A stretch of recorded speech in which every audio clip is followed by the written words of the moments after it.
आज हमारे साथ जो जुड़ने वाले हैं, आपको बता दें प्रधानमंत्री से मुलाकात हुई है, उनकी ई स्पोर्ट्स इंडस्ट्री के टॉप प्लेयर्स हैं। जी हां, और ये तमाम लोग होंगे हमारे साथ, लेकिन उससे पहले एक छोटी सी जो मुलाकात हुई है प्रधानमंत्री के साथ, उसका ट्रेलर देख लीजिए।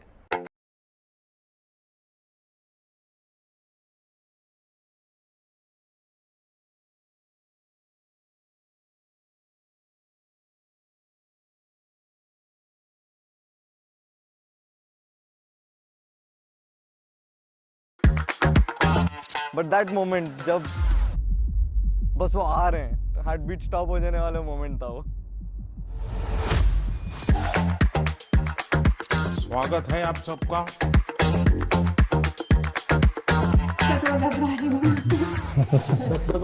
अच्छा, होने दीजिए। 1-on-1 जब हम उनसे साथ में मिले, हमें लगा ही नहीं कि हमारे एज में इतना डिफरेंस है। मैं कलर करके बाल वाइट करता हूँ ताकि जहाँ लोगों के लगे वो बेचो। पीएम सर से बात करते हैं तो ऐसा ही लगता है कि हम हमारे एक फैमिली मेंबर से बात कर रहे हैं। 2019 में आई थिंक मैं बोलता हूँ कि गेमिंग काफ़ी स्पीड पकड़ी, रफ्तार पकड़ा। हमारी जो मिथोलॉजी है, जो उसके अराउंड काफ़ी गेम्स डेवलप हो रहे हैं अभी। गवर्नमेंट इज रिकॉग्नाइजिंग हमारी क्रिएटिविटी। सब कुछ मेरे आने के बाद हुआ। हमारे साथ जुड़ चुके हैं वही प्लेयर्स। पायल इस वक्त हमारे साथ जुड़ रही हैं, जो कि उनमें से एक थी, 7 लोगों में से एक थी। पायल, कितना एक्साइटमेंट था जब फोन आया पीएमओ से? जैसे ही मुझे न्यूज मिली, मतलब पहले तो बिलीव ही नहीं हो रहा था कि हम सच में जाने वाले हैं। एंड मुझे सच में बिलीव नहीं हो रहा था कि हम रियल में उनसे मिलने वाले हैं, बातें करने वाले हैं एंड गेम खेलने वाले हैं। ये सब तो कुछ पता ही नहीं था। एक्साइटमेंट लेवल, मतलब बटरफ्लाइज इन स्टमक थे। और घर में भी कुछ बताया नहीं था स्टार्ट में, बिकॉज मैं खुद श्योर नहीं थी कि एक्चुअल में हो रहा है या ऐसे कुछ प्रैंक है, अप्रैल फूल है, पता नहीं। आप लोगों की लैंग्वेज में गेमिंग लिंगोज जो हैं, उनमें कहते हैं ना कि हम तो प्रो हैं, तो आपको तो ये लगता होगा भाई मैं तो प्रो हूं। और जब आप गई होंगी वहां पीएम के यहाँ, तो उस वक्त आपको कैसा फील हो रहा था, ये बताइए। आपको लग रहा था उस समय भी ऐसा ही? बिल्कुल भी नहीं, बिल्कुल भी नहीं। क्योंकि जब हम 1-on-1 बातें कर रहे थे आमने सामने बैठ के, एंड जो डायरेक्ट आई कांटेक्ट हुआ था सर के साथ, मैं क्या बोल रही हूँ मैं वही भूल गई थी। मुझे समझ नहीं आ रहा था कि मैं उनसे क्या बात करूँ, कैसे इंट्रोड्यूस करूँ अपने आप को। क्योंकि अपने मतलब कंट्री के लीडर के सामने आप बैठे हो, अपने बारे में उन्हें बता रहे हो, ऐसी चीज आप कभी लाइफ में सोच भी नहीं सकते, ऐसा सपना भी नहीं देख सकते। एंड गेमिंग को रिकॉग्नाइज करना, गेमर्स के साथ उनके साथ बैठना, बातें करना, वो तो हम लोग ने कभी नहीं सोचा था ऐसा पॉसिबल होगा। But yeah thanks to Animesh, thanks to 8-Bit Thug, उन्होंने ये हमारे लिए पॉसिबल कर पाया। And thanks to our honourable prime minister, उन्होंने हमें अपॉर्चुनिटी दी कि हम उनके सामने जाके उनसे मिल पाए, उनके साथ बातें की, उनके साथ गेम खेला। तो सबसे पहली बात, जब आप उस जगह पे बैठी जहां पर प्रधानमंत्री आने वाले थे, आप लोगों को बताया गया कि बस अब थोड़ी देर में प्रधानमंत्री आने वाले हैं, और जैसे ही वो सामने आए, कैसा महसूस हुआ? क्योंकि सबके अपने अपने एक्सपीरियंसेस हैं। हम सब पहले तो एक दूसरे को देख रहे थे, क्योंकि एक राउंड टेबल था और सब आमने सामने एक दूसरे को देख रहे थे। सबकी धड़कनें बढ़ी हुई थी, आपस में बोल रहे थे सर आने वाले, सर आने वाले। एक्साइटमेंट लेवल सबका बढ़ गया था और सब एकदम शांत माहौल हो गया था। वहां पर इतने सारे लोग थे, कैमरास थे, लाइट्स थे, बट जो सबका रिएक्शन था वो एकदम मतलब साइलेंट, क्वाइट, कि हाँ अभी सर एंटर करने वाले हैं।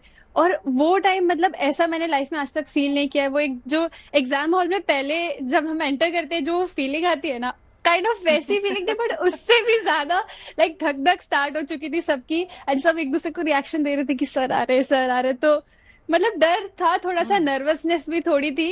एंड वही कहते हैं ना, सर के लिए रिस्पेक्ट इतनी है कि वो अंदर से चल रहा था कि कैसे हम बात करेंगे, कैसे सर हमें देख के रिएक्ट करेंगे। बिकॉज गेमिंग को लोग एक अलग नजरिए से भी देखते हैं, गेमिंग को सर कैसे रिएक्ट करेंगे गेमर्स को देख के, वो सोच के हम लोग बहुत घबरा रहे थे। बट जैसे ही सर अंदर आए, सारा माहौल ही चेंज हो गया। मतलब कंप्लीटली उन्होंने वाइब भी चेंज कर दी। वो चेंज माहौल कैसा था, उस पर भी मैं आपसे बातचीत करूंगी। हमारे साथ अनिमेश, एक और गेमर जुड़ चुके हैं, जो कि अपने आप को 8-Bit Thug कहलाते हैं। क्या है ये? भाई हमें बताइए, हमें उतना पता नहीं है। 8-Bit एक्चुअली मैं आपको स्टार्टिंग से बताऊं, थग मेरा गेमिंग नेम है, ठीक है। और 8-Bit मेरी टीम की नाम हुआ करती थी। जब मैं 10 साल पहले गेमिंग स्टार्ट किया था, तो उसके बाद से हमेशा मेरा नाम 8-Bit Thug ही रहा। तो ये बताइए, आप जब वहां पर पहुंचे प्रधानमंत्री के सामने, और जब वो आ गए उस कमरे में आ गए, क्योंकि पायल बता ही रही थी कि ऐसा लग रहा था एग्जामिनेशन हॉल में जैसे आप रहते हैं ना, आपको धक धक सी लगी रहती है कि पता नहीं क्या क्वेश्चन पेपर आएगा, और वो डर, वो तमाम चीजें। आप जब वहां पर थे, प्रधानमंत्री आए, आपको भी ऐसा डर लग रहा था कुछ कि पता नहीं वो क्या पूछ देंगे? देखिए, डर और नर्वसनेस थी, पर हमें पता है कि हम कुछ बहुत अच्छा करने जा रहे हैं, तो एक पॉजिटिविटी भी थी मन के अंदर, और हम अपने प्रधानमंत्री, देश के प्रधानमंत्री से मिलने जा रहे हैं, तो उसकी खुशी भी थी। तो आप कह सकते हो डर का भी माहौल था, एक्साइटमेंट भी था। पर जैसे ही मोदी जी अंदर आए रूम के, उन्होंने हमसे जब पहले 10-15 सेकंड में उन्होंने हमसे बातें करी, तभी हम समझ गए कि जैसा हमें कहा गया था कि आप ऐसे समझिएगा कि आपका कोई घर का मेंबर आपसे बात कर रहा है, पूरी फीलिंग ही वैसी थी। तो डर जो थी वो थोड़े ही कुछ स्टार्टिंग के मिनटों के बाद खत्म हो गई थी। बिल्कुल। पायल, क्या पूछा सबसे पहले पीएम ने आपसे? जो सबसे पहले तो हमने अपने आप को इंट्रोड्यूस किया उनके सामने कि हम कहाँ से आए, हमारा क्या बैकग्राउंड है, अपनी जर्नी के बारे में। एंड मतलब स्टार्टिंग के कुछ मिनट्स तो उन्होंने हम सबको इतना टाइम दिया, सबको 10-10 20-20 मिनट का टाइम दिया, उन्होंने बातें की और हमारे बारे में जाना, हमसे पूछा कि हम लोग ने कैसे गेमिंग करियर स्टार्ट किया, कैसे ये जर्नी रही हमारी। सो स्टार्टिंग जो थी वो इंट्रोडक्शन के साथ ही हुई थी। और उसके बाद मुझे जो सुनने में आया और बाकी लोग कह रहे थे कि ऐसा पहले लग रहा था कि शायद कुछ 7 लोग बैठे हुए हैं, पीएम है, तो वो कुछ बोलेंगे, अपनी बातें रखेंगे और कुछ कुछ आप लोगों से पूछ लेंगे, लेकिन उन्होंने बकायदा इंडिविजुअली सबको अलग अलग टाइम दिया। हाँ बिल्कुल, मतलब उन्होंने इंडिविजुअली सबको अपना अपना टाइम भी दिया, और जैसा कि आपने कहा उन्होंने अपनी भी काफी बातें रखी, जिससे हमें भी काफी इंस्पिरेशन मिला, कह सकते हैं आप, कि हमें आगे गेमिंग की इंडस्ट्री को किस तरह से ले जाना है। हमें हमारा जो एक नजरिया है गेमिंग को लेके, उसमें भी उन्होंने काफी एडिशनल चीजें अब ऐड कर चुकी है, जिनके बारे में हम सोच रहे हैं, और उन चीजों पर हम आगे काम करेंगे। पर यस, जैसा कि आपने कहा, बहुत ही कॉन्वर्सेशनल था, काफी वो एक एक जन के बारे में, एक एक जन के कहानी के बारे में जानना चाह रहे थे। जैसे हम लोग 7 अलग पर्सनैलिटी थे उस टेबल पे, वो एक एक जन से उनकी जो रुचि है उसके बारे में जानना चाह रहे थे। तो ओवरऑल मतलब काफी कंफर्टेबल और काफी फुल फ्लेजेड, आप कह सकते हो, होलसम कॉन्वर्सेशन था। पायल, काम के अलावा मतलब जो आप करते हैं, हालांकि वो तो खेल ही है लेकिन फिर भी अब वो प्रोफेशन बन गया है, तो इसके अलावा भी पायल, कुछ प्रधानमंत्री ने आपसे अलग से कुछ पूछा खाने पीने की चीज को लेकर, आपके कुछ और इंटरेस्ट को लेकर?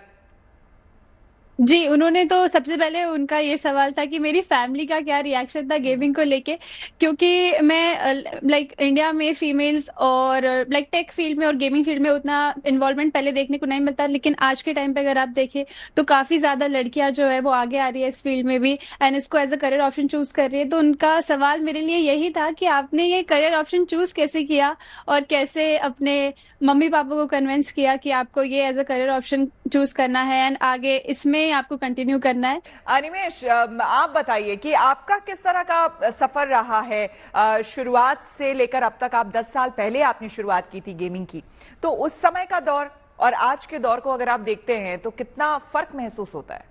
जी, मैंने शुरुआत तो 10 साल पहले करी थी, पर तब मैं कैजुअल गेमर था। मैं पढ़ाई कर रहा था, मैं सीए फाइनलिस्ट हूँ, मैंने सीएफए और एफआरएम की भी लेवल 1 दी। मैंने अपने करियर में पढ़ाई के करियर में 1 साल का ब्रेक मान के अराउंड 2018 में अपने माता पिता को कहा था कि मुझे गेमिंग ट्राई करना है। एक्चुअली प्रोफेशनली मैंने 2018 जुलाई से स्टार्ट करी।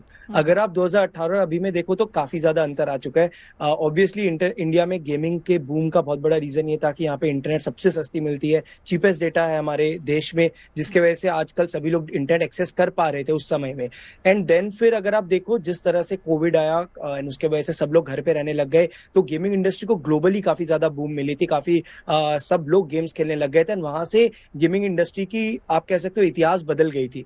इंडिया में मैं कहना चाहूंगा कि 2019 के अंत से अगर आप पकड़ सकते हो, एक जो हमारा ट्रेजेक्ट्री था गेमर्स का वो काफी बढ़ने लग गया, और अब तो बहुत ज्यादा फर्क है। मतलब आई थिंक आप कह सकते हो, मुझे ऐसा लगता है कि हर दूसरे तीसरे घर पे ही एक बच्चा गेमर है। इंडिया में 568 मिलियन गेमर्स कहा जाता है, ऑनलाइन गेमर्स। तो डेफिनेटली इंडस्ट्री काफी ज्यादा बड़ी हो चुकी है। तब तो हम लोग गिने चुने लोग हुए करते थे, हजारों के तादाद में आप कह सकते हो, जहाँ पे हम लोग शायद जानते ही थे कि कौन खेल रहा है कौन नहीं खेल रहा है। पर अब तो मुझे ऐसा लगता है कि हर घर में एक गेमर छुपा होगा इंडिया में। देखिए, पीएम का आप लोगों को बुलाना और इतना टाइम देना, बातचीत करना, निश्चित तौर पर एक कोई रोड मैप होगा, उनके दिमाग में कुछ बातें होंगी, और कहीं ना कहीं वो भी ये चाह रहे होंगे कि अब गेमिंग में भी इंडिया जो है नंबर 1 हो पूरे विश्व में, और इसी के तहत उन्होंने बुलाया होगा, मुझे यही लगता है। हमारे साथ अंशु जुड़ चुके हैं, अंशु बिस्ट, जो कि कहलाते हैं गेमर फ्लीट। हेलो अंशु।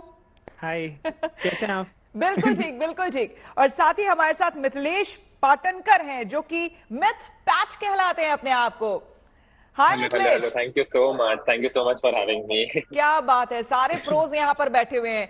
तो आप सबसे शुरुआत करूं बातचीत की, लेकिन सबसे पहले ये बताइए आप लोग कि पहली बार जब प्रधानमंत्री के यहां से बुलावा आया आप लोगों को, तो कैसा महसूस हुआ, क्या रिएक्शन था? अंशु तू बता रिएक्शन, क्योंकि पहले तो बहुत बहुत ज्यादा सडन था मैम, कि हम लोग जस्ट ऐसी फोन उठाया अपना और हम देखने लगे कि एकदम से हमें बताया कि हम लोगों को यहाँ जाना है, पीएम सर से मिलना है। And it was really crazy. मतलब पहले तो ऑनेस्टली बताओ, मेरे को यकीन नहीं हुआ जब तक हम लोग वहां पर जाके बैठे नहीं और सर आए नहीं, तब तक मेरे को यकीन ही नहीं होता कि ऐसा कुछ होने वाला है। कि तो गेमिंग में तो आप लोग बहुत कुछ इमेजिनरी कर लेते हैं, यहाँ पे रियल फोन आया तब भी विश्वास नहीं कर रहे थे। जब तक ये हो ना जाए तब तक हमें सेलिब्रेट नहीं करना था, because he such a important man. So it's like हमें भी ये था कि एक बार मिल लेते हैं, उसके बाद ही हम लोग सेलिब्रेट करेंगे, हुर्रे बोलेंगे। तो जब तक हम मिले नहीं तब तक भी all were like nervous, like होगा नहीं होगा, क्या होने वाला है। नहीं लग रहा था। Prime minister of India, the global power, वो आके हमसे मिलने वाले थे और गेमिंग के बारे में बात करने वाले थे। तो पूरे टाइम यही होता कि ये पक्का रियल है ना जो होने वाला है। ये खुशी ना अभी भी अंशु आपके चेहरे पर दिखाई दे रही है और लग रहा है अभी अभी आप मिलके आए हैं पीएम से। तो ये बताइए कि जब आप लोग वहां पहुंचे, उस कमरे में आपको बताया गया होगा बस अब थोड़ी ही देर में प्रधानमंत्री आने वाले हैं, दिल की धड़कनें बढ़ी हुई थी? मेरी किस्मत कैसी थी मैं आपको बताता हूँ। जैसे मितपैट भाई तो ऐसे बैठे हुए थे सर की तरफ को फेस करके, तो उनका डोर जो था वो डोर पीछे था उनके, बट मैं ऐसे बैठा हुआ था। हाँ। तो वो गलती से ना ऐसा बोला था हमसे कि सर अंदर एंटर कर चुके हैं प्रेमिसेस में, और वो डोर ना गलती से ऐसा हल्का सा किसी से खुल गया था और मेरे को वो दिख गए सामने। मेरा हार्ट फेल होने को हो गया था। मेरा टाइम से अभी तक का नकली लगा था। हम चिल होके बैठे हुए थे, सारे बात कर रहे हैं आपस में कि कैसा चल रहा है, तो ऐसे करके। और जैसे ही वो डोर खुला, धक धक धक धक, मेरे को लगा अब बेहोश होते हैं हम। अब नहीं होता है। तो मिथिलेश ये बताइए कि जब प्रधानमंत्री ने वो आ गए कमरे के अंदर और आप लोगों से बातचीत करनी शुरू हुई, तो ये अंशुल जैसे कह रहे हैं कि लगा कि बस अब तो हार्ट फेल ही हो जाएगा, लेकिन उन्होंने जब बात करना शुरू किया तो कैसा लगा, ये बताइए। हमें 5 मिनट लगे डाइजेस्ट करने के लिए कि ओके ही इज एक्चुअली वो हमारे सामने बैठे हैं। एंड 5 मिनट के बाद उन्होंने सब चीजों को इतने मतलब हमें अच्छे से हमारा इंट्रोडक्शन हो गया, ये हो गया, तो हमें बहुत कंफर्टेबल हो गया। उसके बाद हम लोग 5 मिनट के बाद हम लोग बहुत कंफर्टेबल हो गए। उसके बाद ऑनेस्टली बहुत फ्रेंडली थे वो हमारे साथ। Like it didn't feel like कि मतलब he was very very like talking to us, हमारे साथ बहुत अच्छे से बात कर रहे थे एंड हमें भी एकदम कंफर्टेबल कर दिया, तो हम लोग भी बहुत सारी चीजें शेयर कर सके उनके साथ। देखिए मिथिलेश और अंशुल, आप लोगों को लोग देख रहे हैं, जो जेन जी है ना वो हमें आप लोगों को देख रहा है और आप लोगों से समझना चाहता है कि गेमिंग, क्योंकि अभी भी घर में जो है ना ये एक टैबू है, ज्यादा देर तक बच्चा अगर कंप्यूटर पे बैठ जाए गेम खेल रहा है तो अक्सर पेरेंट्स उसको आके डांट लगाते हैं कि भाई क्या कर रहे हो, मतलब पढ़ाई नहीं करोगे, कुछ नहीं होगा लाइफ का और ये वो। तो आप सही सही बताइए कि यहां तक पहुंचने में और एज अ प्रोफेशन गेमिंग को लेना, मतलब आप क्या समझते हैं इसका फ्यूचर आप लोग कहां देख रहे हैं? और आज खास करके जब प्रधानमंत्री से आप लोगों की मुलाकात अब हो गई है तो वो क्या कह रहे हैं? 6 साल पहले जब हमने शुरुआत की थी ये सब चीजों की, लाइक गेमिंग के साथ and all that, of course हमारे पेरेंट्स वांटेड अस कि हम लोग ये करें वो करें, इंजीनियरिंग के बाद जॉब करें etcetera, and we were like कि हमें करना है ये चीज। एंड यू नो 6 इयर्स के बाद when this one of the biggest opportunities जो हमने आई थिंक इवन अंशु ने अपने लाइफ में किया, मेरे भी लाइफ में आई है। So when this opportunity comes, it's clear कि गेमिंग का फ्यूचर बहुत ज्यादा ब्राइट है। Like now Prime Minister addressing the gaming industry in India is like crazy. इसके ऊपर क्या होगा? अब अंशुल ये बताइए कि जब आप लोगों को बुलाया गया था पीएम हाउस मिलने के लिए, जब बुलाया गया था तो क्या बताया गया था कि किन किन चीजों पर बातचीत करनी है, टॉपिक्स क्या होंगे? ऐसा बहुत ज्यादा क्लियर नहीं रखा था, बट उन्होंने बोला था कि आपसे गेमिंग रिलेटेड डिस्कशंस होने वाले हैं सर के साथ, और आपको उनको गेम सिखाने भी हैं, सिखाना तो भी है। वो वहां पर हो गया मेरे को कि अब कैसे होगा सर, कैच कर पाएंगे नहीं कर पाएंगे, कैसे होगा चीजें। एंड हमें उनके साथ VR गेम खेलना था। बिकॉज मुझे देखिए, मुझे भी बहुत ज्यादा पता नहीं है, लेकिन इतना जरूर पता है कि गेमिंग लिंगोज जो है ना वो बिल्कुल डिफरेंट होते हैं, बहुत अलग होते हैं। वो तो आप बोलो ही मत, पता आपको क्या हुआ वहाँ पे? हम लोग बैठे हुए थे और हमारा एक सेशन ऐसा हुआ कि हमने कहा कि सर को कुछ गेमिंग लिंगोज सिखाते हैं कि जैसे AFK होता है, फिर आपका नूब होता है। ग्राइंड नूब, नूब, ये मुझे सब नूब चीजें पता होती है। या नूब से मेरे पास स्टोरी तो है। तो नूब ये जो टर्म हमने है सर उसका को मीनिंग सिखाया। हाँ, हम सर को मीनिंग हाँ। समझाने वाले थे, मैंने बोला सर ग्राइंड हाँ। ऐसे, तो सर ने बोला अच्छा हाँ समझ गया, मैं किसी चीज में मैंने And even उनको ऑलरेडी पता है। क्या बात है। इवन अपना- noob when we taught him noob हाँ। जिसका मीनिंग है कि कोई तो गेम में अच्छा नहीं है, तो एज सून एज हाँ। सर को पता नहीं कि सर सो नूब का मीनिंग है ऐसे, एंड सर ने अच्छा ऐसे ऐसे और किया, खुद- मींस दैट ऑलरेडी मीनिंग मालूम था, व्हिच इज क्रेजी। लाइक हमें लाइक कैसे मालूम है सब कुछ। तो ये बताइए कि वो कौन सा गेम था अंशुल जो आपने जी। पीएम को सिखाया आप लोगों ने? सो वहां पर हमने 3 गेम्स खेले। वन वाज वीआर, हाँ। देन एक मोबाइल गेम है, हाँ। एंड देन एक पीसी गेम है। लेकिन कितना इंटरेस्टेड थे पीएम खेलने में, क्योंकि यू नो मतलब जो वो जनरेशन है, हमने अक्सर देखा कि कुछ ज्यादा इंटरेस्ट नहीं रखता है नहीं होता, देखने में। लेकिन आप लोगों ने तो पर्सनली देखा, आप लोग वहां पे मौजूद थे। मिथिलेश, उन्होंने कितना हमें ज्यादा like बहुत इन्वॉल्व time थे लिया। वो? जब हमने डिसाइड किया क्योंकि सर के साथ हमें वीआर गेम्स के लिए करना, हमारे मन में चालू था कि गाइस सुनो, जल्दी जल्दी सर को सिखाना पड़ेगा कि सर के पास इतना टाइम नहीं होगा, कैसे हम Time उनको नहीं वीआर है, सिखाएंगे, वो फर्स्ट टाइम खेलने वाले हैं वगैरह। तो ऐसे हमारे माइंड में चालू था इसके पहले सब कुछ। एंड देन व्हेन एक्चुअली खेलने का टाइम आया, he waited, he gave us time. Even like that moment मुझे याद है जब हम लाइक मैं और अनिमेश सर को वीआर हेडसेट पहना रहे थे। लाइक हम क्या कर रहे हैं अनिमेश, हम लोग सर को वीआर हेडसेट पहना रहे हैं, क्या चालू। और Wow, so और this is और crazy, सर like, काफी ज्यादा and उसके खुद बाद- इंटरेस्टेड Yeah. भी थे खुद से। Yeah. मतलब हम जब यानी he जिस समय learned- डिस्कशन हुआ ना, हाँ। तो हमें लगा कि सर के पास टाइम नहीं होगा, कि डिस्कशन जितना हमने सोचा था उससे ज्यादा लंबा चल गया था। लाइक हम लोग बातें कर रहे थे, सर भी हमसे क्वेश्चंस कर रहे थे, तो हमें लगा ये बहुत डिस्कशन अच्छा, बहुत अच्छा। लंबा खिंच गया है, अब सर के पास टाइम नहीं होगा तो वो जाएंगे। बट वो खुद ही उठे और बोले चलो गेम खेले ऐसे करके, तो फिर हमें तो और खतरा है। हमने कहा हाँ क्या बात है। तो मतलब आप लोग वहां पर जब थे, आप लोग 7 लोग थे, राइट? 7 लोग वहां पर गए थे, तो सबको इंडिविजुअली उन्होंने टाइम दिया या फिर कैसे कैसे बात की? पूरा टाइम दिया सर ने। लाइक हम जैसे मैंने आपको बताया, मेरा तो हार्ट फेंट हो जाता है, ऐसा फील होता है मेरे को, धक धक कि मैं क्या बोलूंगा, कैसे बोलूंगा, सब कुछ। बट एक्चुअली उसका बहुत अपोजिट हुआ। तो हमें लगा था कि सर मतलब कौन बस बोलेंगे hi my name is Anshu ऐसे करके खत्म। तो पहले तो सर खुद ही बोल रहे थे कि आप बताइए अपने बारे में ऐसे करके, और फिर हम बता रहे, तो सर इंस्टेड ऑफ कि जस्ट हाँ ठीक है ऐसे वाला, वो इंस्टेड उसमें और क्वेश्चंस पूछ रहे थे कि अच्छा ये कैसे किया फिर आपने, अगर ये प्रॉब्लम हुआ तो ये कैसे सॉल्व किया। तो वो काफी इंटरेस्टेड थे, और बहुत जितना मतलब हमें सच्ची बताओ जितना हमने सोचा था उससे उनने काफी ज्यादा टाइम दिया अपना। या मतलब जेन्युइनली बताओ तो उस दिन मुझे ये सबसे ज्यादा पसंद आया उस दिन का, कि हमें लगा नहीं था कि ही विल गिव अस इतना टाइम, बिकॉज हम सबसे उन्होंने इतने अच्छे से बात किया। हम सबका हमने जब इंट्रोडक्शन दिया, ही वाज ईगरली, वो सुन रहे थे कि अच्छा ओके, अच्छा ऐसा हुआ, देन आपने जर्नी ऐसी की आपकी, बिकॉज उन्होंने हमारी जर्नी प्लस गेमिंग के बारे में, गेमिंग इंडस्ट्री के बारे में बहुत अच्छे से हमसे सुन के लिया, जान के लिया, वो जो मुझे बहुत पसंद आया। थैंक यू सो मच हमारे साथ जुड़ने के लिए। Thank you so much. Thank you.